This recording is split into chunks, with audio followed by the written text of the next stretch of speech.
So hello students, how are you. Ram Ram. आशा करता हूँ सब बढ़िया होगा, है ना।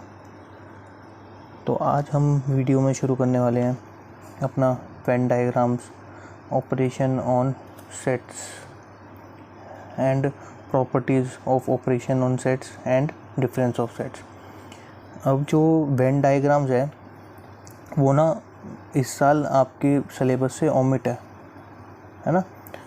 काफ़ी सारे स्कूल्स में आ भी रहा है। अगर आपको नीड दिखेगी वेन डायग्राम्स की तो मुझे बताइएगा, कमेंट करेगा, तो मैं ये इसके लिए अलग से वीडियो बना दूँगा, है ना। तो आज हम बात करेंगे सबसे पहले ऑपरेशन ऑन सेट्स की। ऑपरेशन ऑन सेट्स में आपके पास ना दो ऑपरेशंस आते हैं। पहला ऑपरेशन क्या होता है, यूनियन, एंड दूसरा ऑपरेशन होता है इंटरसेक्शन। ये दो ऑपरेशन होते हैं आपके पास, है ना। प्रॉपर्टीज़ इन्हीं के ऊपर, यूनियन और इंटरसेक्शन के ऊपर मैं आपको प्रॉपर्टीज़ बताऊंगा, है ना। और इसमें आता है difference of sets. Difference of sets का मतलब जैसे कि अगर आपको a माइनस बी करना हो तो वो क्या होता है, ये सब चीज़, है ना। तो बिना किसी देरी के स्टार्ट करते हैं अपनी वीडियो। तो हमारे पास सबसे पहले ऑपरेशन आते हैं। सबसे पहला हमारा टॉपिक होता है ऑपरेशन ऑन सेट्स, है ना। ऑपरेशन ऑन सेट्स का मतलब होता है कि ना सबसे पहले आपको इसके अंदर दो पार्ट्स देखने को मिलते हैं, है ना। पहला पार्ट आपके पास होता है यूनियन और दूसरी चीज़ आपके पास होती है इंटरसेक्शन, है ना। अब इंटरसेक्शन और यूनियन का मतलब क्या होता है वो जानते हैं, है ना। सबसे पहले आप ये देखो कि इनका सिंबॉलिकली रिप्रेजेंटेशन क्या होता है। सिंबॉलिकली रिप्रेजेंटेशन का मतलब कि इसको प्रस्तुत कैसे करते हैं ना। जैसे इसको हम डिनोट करते हैं यू बना के, है ना, इस टाइप से। और इस इंटरसेक्शन को हम डिनोट करते हैं उल्टे यू बना करके। ठीक है, आई बात समझ में। जैसे मुझे इसमें बोलेगा ए यूनियन बी निकालो, दो सेट्स के बीच में यूनियन, ऐसे ही यहीं पे बोलेगा ए इंटरसेक्शन बी निकालो, इस प्रकार से, है ना। आपको एक चीज़ मैं अभी बताऊंगा, है ना, वो आगे चल के आपके चैप्टर्स में काम आएगी। ठीक है, आप यूनियन को और कंसीडर करोगे, क्या कंसीडर करोगे, और, है ना। और इंटरसेक्शन को आप क्या कंसीडर करोगे, एंड। ये आपको ध्यान रखना है क्योंकि ये ना आपके ना प्रोबेबिलिटी में बहुत यूज़ होगा, कहाँ पे आपको एंड लगाना है, कहाँ पे और लगाना है ना। तो ये सारी चीज़ें, ठीक है। तो यूनियन का मतलब क्या होता है वो जानते हैं ना, कि यूनियन में क्या होता है कि जैसे आपको सपोज करो मैंने दोनों के लिए कॉमन सेट्स लेता हूँ, ठीक है। जैसे एक मैंने सेट लेट कर लिया, लेट कराया मैंने a is equals to 1 2 3 and 4, और एक सेट मैंने b लेट कर लिया है 3 एंड 5, ठीक है ना। ये दो सेट्स मैंने लेट कर लिए। अब देखो मुझे जब a यूनियन b निकालना होगा, है ना, तो a यूनियन b क्वेश्चन के में बोल दिया उसने कि ना find a union b, question दे दिया। तो मैं कैसे करूँगा कि ना दोनों के एलिमेंट्स, सारे एलिमेंट्स लिखने हैं इसके अंदर, बस रिपीट नहीं करना मुझे, है ना। क्या कहा मैंने, देखो सारे एलिमेंट्स लिखने हैं, 1 लिख दिया, 2 लिख दिया, 3 लिख दिया, 4 लिख दिया, है ना। अब देखो यहाँ पे 3 रिपीट हो रहा है ना, 3 आ चुका है तो 3 को नहीं लिखूँगा मैं, है ना। अब 5 लिख दूँगा, बस। ये आपके पास क्या हो गया, यूनियन। क्या हो गया, यूनियन। एक तरीके से आप इसको ऐड करना भी समझ सकते हो, है ना, समझ सकते हो, है नहीं ऐड करना, लेकिन समझ सकते हो, ठीक है। अब यहाँ पे क्या है आपके पास, एंड वाली। अब यहीं पर इन्हीं एग्जांपल्स से आपको क्वेश्चन दे दिया उन्होंने कि ना फाइंड ए इंटरसेक्शन बी। अब ए इंटरसेक्शन बी का मतलब क्या हो गया कि दोनों सेट्स में कॉमन क्या चीज़ है ना। जो कॉमन है इन दोनों सेट्स में वो आप यहाँ पे लिख दोगे। ए इंटरसेक्शन बी का मतलब हो गया, देखो इन दोनों में कॉमन क्या है, 3 कॉमन आ रहा है ना, 3 कॉमन दिख रहा है मुझे, तो ए इंटरसेक्शन में आप सिर्फ 3 लिख दोगे। ये आपके पास क्या आ गया, एक सिंगलटन सेट आ गया, है ना। बोलो आया कि नहीं आया समझ में, है ना। मेरे हिसाब से आपको ये चीज़ें समझ में आ गई होंगी, है ना। अब मैं थोड़ी सी जो किताबी लैंग्वेज में डेफिनेशंस होती हैं, है ना, वो डेफिनेशन से आपको रूबरू करा देता हूँ एक बारी जो होता है, ठीक है। तो डेफिनेशन है the union of A and B, the union of A and B is the set which consists of all the elements of A and all the elements of B. The common element being taken only once, है ना। तो ये आपका इसका हो गया definition, है ना, डेफिनेशन हो गई। ठीक है, यहीं पर हम एक बारी इंटरसेक्शन की भी डेफिनेशन देख लेते हैं। इंटरसेक्शन की डेफिनेशन क्या होती है कि ना, the intersection of sets A and B is the set of all elements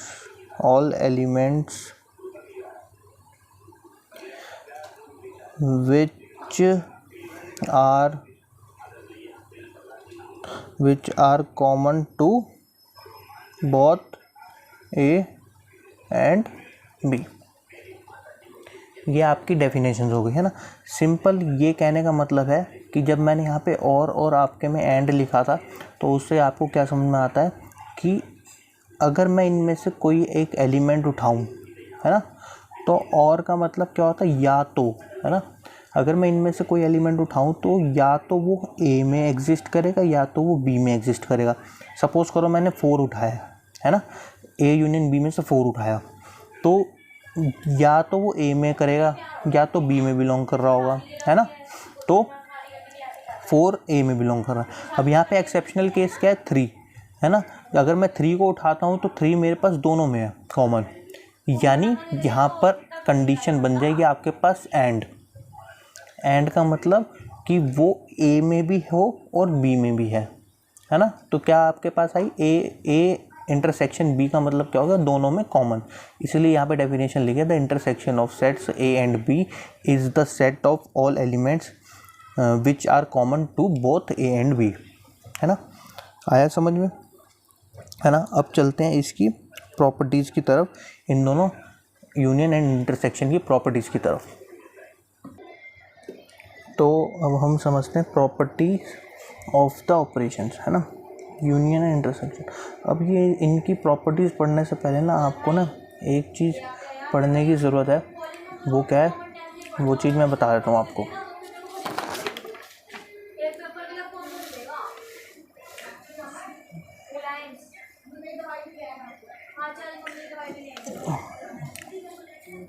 सबसे पहला टॉपिक आता है आपके पास कम्यूटेटिव लॉ, है ना। What do you mean by commutative law, what do you mean by commutative law, है ना। आपको मैंने पिछले सिंबल्स की वीडियोस में बताया था कि स्टार को हम डोनेट करते हैं ऑपरेशन के लिए, है ना, कि हम कौन सा ऑपरेशन लगा रहे हैं, है ना। Operation means addition, subtraction, multiplication, है ना, ये सब, एंड सो ऑन, डिवीजन। तो कम्यूटेटिव लॉ क्या कहता है, ये आप छोटी क्लासेस में पढ़ चुके हो, लेकिन फिर भी मैं एक बार और एक्सप्लेन कर रहा हूँ कि अगर आपके पास एक एलिमेंट ए है और आप ऑपरेशन लगा रहे हो बी, तो आपके पास अगर इक्वल्स टू आना चाहिए बी ऑपरेशन ए के, है ना। चाहे आप ए ऑपरेशन बी कर लो, चाहे बी ऑपरेशन ए कर लो, तो वो आपको पास रिजल्ट ए की सेम फेंकेंगे for all A and B are elements, ठीक है। ये हो गया आपका कम्यूटेटिव प्रॉपर्टी, ठीक है। अगली आपके पास आती है एक एसोसिएटिव लॉ। एसोसिएटिव लॉ क्या होता है कि अगर आपके पास 3 एलिमेंट्स हैं ए बी एंड सी, है ना। तो ए स्टार बी आप कर लो पहले, या A operation A star B star C, पहले आप ए स्टार बी कर लो, या फिर A star B star C कर लो। For all A and B C are elements, इस टाइप से, है ना। तो ये आपके पास एसोसिएटिव लॉ हो जाता है ना। अगला आपके पास क्या आता है एसोसिएटिव के बाद, डिस्ट्रीब्यूटिव लॉ। डिस्ट्रीब्यूटिव लॉ में क्या होता है कि ना आपके दो ऑपरेशन पे बात करी जाती है, एक प्लस और एक माइनस में लेके मैं करता हूँ, प्लस और इनटू में। तो उसमें क्या होता है कि जैसे आपके पास 3 एलिमेंट्स है ए कॉमा बी कॉमा सी, है ना। तो उसमें ए डॉट बी प्लस सी कर लो पहले, तो इसके बाद डिस्ट्रीब्यूट कैसे होगा ये, A dot B plus A dot C, इसके हिसाब से, है ना। तो ये आपके पास क्या होता है, डिस्ट्रीब्यूटिव प्रॉपर्टी होती है। तो ये डिस्ट्रीब्यूटिव प्रॉपर्टी होती है ना। इसी तरीके से अगर आपके पास ऐसे दिया वो, है ना, तो आप इसको डिस्ट्रीब्यूट कर दो, जैसे A dot C plus B dot C, ये आपको डिस्ट्रीब्यूटिव प्रॉपर्टी होती है, ठीक है। अब इसके बाद एक आपके पास प्रॉपर्टी आती है, कौन सी, existence of identity. Existence of identity, है ना। आइडेंटिटी क्या होती है, आइडेंटिटी का मतलब समझते हैं कि जैसे आपकी आइडेंटिटी क्या है, आप एक स्टूडेंट हो, है ना, और वाइस वर्सा, जैसे आपका नाम कोई अजय है, आदित्य है या प्रियांशु है ना। तो आपका नाम है ना, तो आपको कोई जिस नाम से बुलाएगा आप फ़ौरन बोल देते हो, है ना। जैसे स्कूल में अटेंडेंस होती है, तो फिर जैसे आपको रोल नंबर गिवन होता है, तो रोल नंबर टीचर बोलता है तो आप एकदम से बोल देते हो प्रेजेंट, है ना। तो वो आपको एक आइडेंटिटी दी हुई है। इसी प्रकार से एडिशन की क्या आइडेंटिटी होती है समझते हैं, है ना। एडिशन की आइडेंटिटी होती है, जैसे कि मेरे पास 2 है, तो मैं 2 में ऐसा क्या जोड़ूं कि मेरे पास आंसर 2 आ जाए, है ना। 46 में ऐसा मैं क्या जोड़ूं कि आंसर मेरे पास वापस 46 आ जाए, है ना। 38 में ऐसा मैं क्या जोड़ूं कि मेरे पास 38 वापसी आ जाए, है ना। यानी कि आइडेंटिटी चेंज ना होने दे, है ना। 2 का 2 ही रहे, 46 का 46 रहे और 38 का 38 रहे। तो आप सबको समझ में आ गया होगा कि 2 में मैं 0 जोड़ूं तो 2 आएगा, 46 में अगर 0 जोड़ूं तो 46 आएगा, 38 में अगर 0 जोड़ूं तो 38 आएगा ना। तो एडिशन की आइडेंटिटी क्या हो गई आपके पास, 0, है ना। इसी प्रकार से अगर मैं मल्टीप्लिकेशन की आइडेंटिटी पूछता हूँ आपसे, सिमिलर एग्जांपल लूँगा, 2 में ऐसा मैं क्या मल्टीप्लाई करूँ कि मेरे पास आंसर 2 आ जाए, है ना। 46 में ऐसा क्या मल्टीप्लाई करूँ कि मेरे पास 46 आंसर आ जाए। 38 में मैं ऐसा क्या मल्टीप्लाई करूँ कि मेरे पास आंसर 38 आ जाए। आप सबको समझ में आ गया होगा कि सर आप 1 की मल्टीप्लाई कर दो सबसे, तो आपका आंसर सेम आएगा, है ना। यानी समझ में आया हमको कि आइडेंटिटी चेंज नहीं हो रही इधर, है ना। जब आइडेंटिटी चेंज नहीं हो रही तो इसका मतलब ऑपरेशन मल्टीप्लिकेशन के लिए आइडेंटिटी उसकी 1 हो गई, है ना। इसी प्रकार से अगर हम सेट्स की बात करें, है ना, सेट्स में आइडेंटिटी क्या होती है, एम्प्टी सेट। मैं पढ़ा चुका हूँ अपनी पिछली वीडियो में, है ना, प्लीज़ जाके चेक करें, है ना। एम्प्टी सेट मैंने क्या बताया था, फाई, इसको हम क्या बोलते हैं, नल सेट भी बोलते हैं, है ना। तो ये इसकी आइडेंटिटी होती है ना। तो ये चीज़ आपको समझ में आ गई कि एग्जिस्टेंस ऑफ आइडेंटिटी का मतलब क्या हो गया, है ना। एक होता है आपके पास इन्वर्स, है ना, existence of inverse, existence of inverse. तो एग्जिस्टेंस ऑफ इन्वर्स का मतलब क्या होता है कि अगर आपके पास सपोज करो कि ना 2 में मैं ऐसा क्या मतलब ऐड करूं कि मेरे पास 0 आ जाए, यानी एडिशन की आइडेंटिटी आ जाए, है ना। ऐसे ही अगर मैं 2 में ऐसा क्या मल्टीप्लाई करूं कि मल्टीप्लिकेशन की आइडेंटिटी मेरे पास वापसी आ जाए। मतलब कहने का मतलब क्या है कि ना इसके थ्रू अगर मैं किसी डिजिट का ऑपरेशन करता हूँ, है ना, उसके इन्वर्स के साथ, तो मेरे पास रिजल्ट क्या आता है, आइडेंटिटी। तो वो आपका इन्वर्स हो गया। जैसे कि 2 में मैं ऐसा क्या मल्टीप्लाई करूँ, 1 है, 1/2 की मल्टीप्लाई कर दूँ तो इससे कट हो जाएगा तो 1 आ जाएगा मेरे पास आंसर। यानी 2 का इन्वर्स क्या हो गया आपके पास, इन्वर्स क्या हो गया 1/2, है ना। ऐसी 2 में मैं ऐसा क्या ऐड करूं कि मेरे पास आइडेंटिटी 0 आ जाए एडिशन की, है ना, एडिटिव इन्वर्स, है ना। तो -2, सर आप -2 इसके अंदर ऐड करोगे तो 0 आएगा, यानी इधर इसका इन्वर्स क्या हो गया -2। आया समझ में कि इन्वर्स का मतलब क्या होता है कि आप उसके अंदर ऐसी कैसी मल्टीप्लाई करो कि जिसके थ्रू आपके पास आइडेंटिटी आ जाए मल्टीप्लिकेशन की, या ऐसा क्या ऐड करो कि आपके पास आइडेंटिटी आ जाए एडिशन की। तो ये आपका इन्वर्स हो गया, है ना। तो अब हम चलते हैं अपने इनकी तरफ, ठीक है, अपना यूनियन एंड इंटरसेक्शन, ठीक है। अब इसमें मैं पहली प्रॉपर्टी की बात करूँगा दोनों में, है ना, कम्यूटेटिव प्रॉपर्टी, CP लिख रहा हूँ, है ना। कम्यूटेटिव प्रॉपर्टी क्या हो गई हमारे पास, अगर मैं A यूनियन B कर लूँ, है ना, तो वो मेरे इक्वल आएगा B यूनियन A के, है ना। सिमिलरली अगर मैं इंटरसेक्शन की बात करता हूँ इधर, है ना, तो इंटरसेक्शन में क्या आएगा मेरे पास, CP A इंटरसेक्शन B कर लो चाहे B इंटरसेक्शन A कर लो, दोनों बात सेम ही है, ठीक है। अब मैं बात करता हूँ सेकंड प्रॉपर्टी की, associative property, AP associative property क्या होती है कि अगर आप A union B union C कर लो पहले, है ना, ये तीनों सेट्स हैं, A B and C sets हैं, चाहे आप क्या कर लो A यूनियन B पहले कर लो फिर उसके बाद यूनियन C करो, इसके अंदर बात सेम ही है ना। ऐसी सेकंड इसके अंदर AP, तो A इंटरसेक्शन B कर लो पहले, है ना, इंटरसेक्शन C कर लो उसके बाद, या फिर आप ये कर लो कि ना A intersection B intersection C कर लो, बात सेम ही है ना। अब देखो थर्ड पार्ट, है ना, थर्ड प्रॉपर्टी आपको क्या कहती है कि ना कि अगर आप A यूनियन फाई करोगे, यानी उसकी आइडेंटिटी के साथ करोगे, तो आपके पास क्या आएगा, A सेट आएगा, आपके पास A आएगा, है ना। तो इसको हम क्या बोलते हैं, लॉ ऑफ आइडेंटिटी, है ना, where phi is an identity of sets, है ना।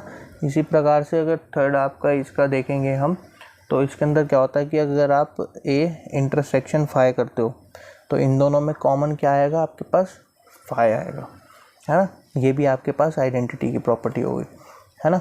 अब समझते हैं फोर्थ प्रॉपर्टी, है ना। फोर्थ प्रॉपर्टी क्या कहती है कि अगर आपके पास क्या हो, यूनिवर्सल सेट हो, उसका आप यूनियन A के साथ करोगे, एक बार बताओ, यूनिवर्सल सेट है और उसका यूनियन कर रहे हो, यानी दोनों को जोड़ रहे हो आप, है ना, ऊपर बताया था, दोनों को जोड़ोगे तो भाई आएगा तो आपके पास यूनिवर्सल सेट ही, है ना।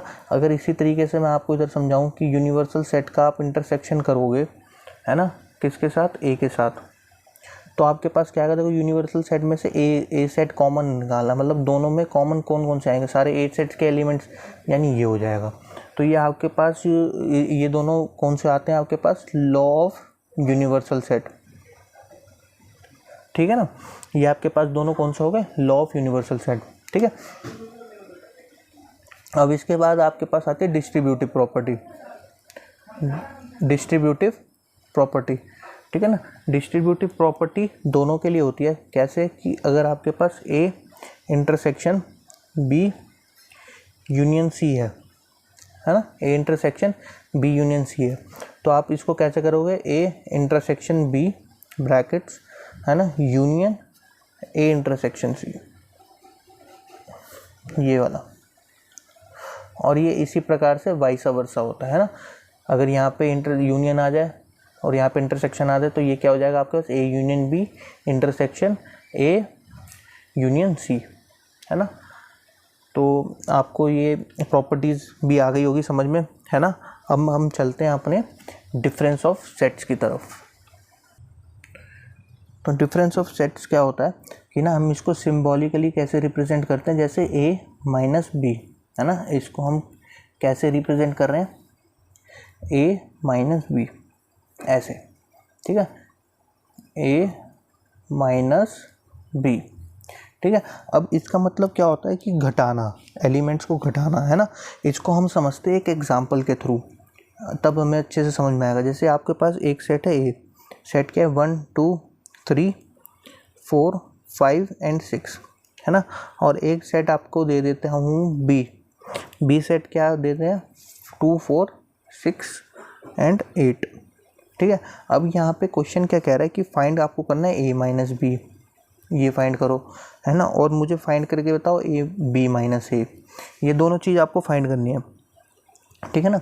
तो सॉल्यूशन क्या होगा इसका, जब मैं फाइंड करूँगा a माइनस बी, तो इसका मतलब क्या है कि आपको a में से b को घटाना है, यानी a में से b को घटाना है। इसका मतलब कि जो b में एलिमेंट्स आ रहे हैं वो a से हटा करके लिख दो सारे। जैसे कि 1 बी में आ रहा है, नहीं आ रहा तो 1 लिखो। 2 देखो 2 बी में आ रहा है, हाँ आ रहा है, 2 को हटा दो। देखो 3 आ रहा है बी में, 3 नहीं आ रहा, 3 लिख दो, है ना। 4 आ रहा है, 4 को हटा दो। 5 आ रहा है इधर, नहीं आ रहा, 5 लिख दो, है ना। 6 आ रहा है, हाँ आ रहा है, तो 6 नहीं लिखोगे, बस यहीं पर क्लोज, क्योंकि यहाँ पर सेट ए के सारे एलिमेंट्स ख़त्म हो चुके हैं, है ना। अब यहीं पर देखो, अगर आपको b माइनस ए करना हो, यानी b में से अब a को घटाना है ना, b में से a को घटाना है। यानी देखो यहाँ पे 2 है, यहाँ पे 2 है, हटा दो। यहाँ पे 4 है, यहाँ पे हटा दो, है ना। 6 है, इधर भी 6 है, मत लिखो, है ना। 8 है, इधर 8 नहीं है ना, यानी यहाँ पर 8 आ गया। यानी कि ये कौन सा सेट आ गया आपके पास, सिंगलटन सेट आ गया b माइनस ए, है ना। तो इससे हमको ये आपको नोट करके लिख लेनी है ये साइड में बात, कि ना इधर कम्यूटेटिव प्रॉपर्टी एग्जिस्ट नहीं करती सर, इधर कम्यूटेटिव प्रॉपर्टी एग्जिस्ट नहीं कर रही सर। मतलब a minus B does not equals to b minus A.